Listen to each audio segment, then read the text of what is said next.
une barbe rasée, et vous ne reconnaissez plus l'homme que vous avez suivi 3 ans, dit-il avec sévérité. Vous avez pensé que j'étais mort, ce que je comprends.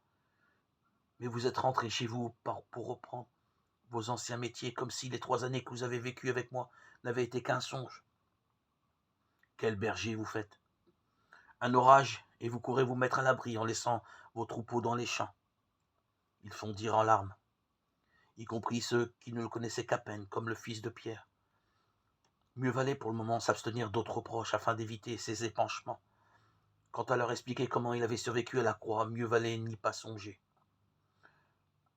Je ne suis pas venu pour vous effrayer, dit-il, et les reproches qu'il faut vous adresser ne sont que trop évidents. Vous vous les adresserez assez à vous-même. Je suis venu pour que vous repreniez votre mission. M'aviez-vous compris? Sa voix résonna dans la petite maison et la terreur gagna l'assistance. Servante comprise. La parole de Dieu a été confisquée par les prêtres et vidée de son souffle. Je vous ai demandé de frayer aux hommes et aux femmes de bonne volonté le chemin du Seigneur. Je suis venu vous demander d'ouvrir l'esprit des hommes et des femmes à la bonté du Seigneur. Vos yeux se sont-ils donc refermés depuis que je les avais ouverts? Il guetta dans le regard l'éclat de la lumière. Mais qu'avait-il donc retenu des 3 années de son ministère? Maintenant, déclara-t-il, j'ai faim. Il n'avait rien mangé depuis le matin, en effet. Les trompettes du jugement dernier n'eussent sans doute pas eu plus de résultat que cette phrase toute simple.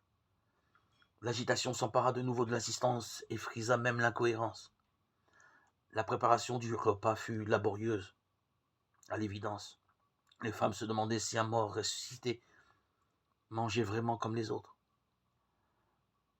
Quand le repas fut enfin servi, la confusion sévit de nouveau. Devait-il s'asseoir avec lui? Il s'assit sur le banc unique de la maison, devant l'unique table, puis il prit la Pierre à sa droite et André à sa gauche. Les femmes allèrent emprunter un banc chez les voisins pour asseoir le beau-frère et le fils de Pierre, qui se nommaient l'un Mattathias et l'autre Abel.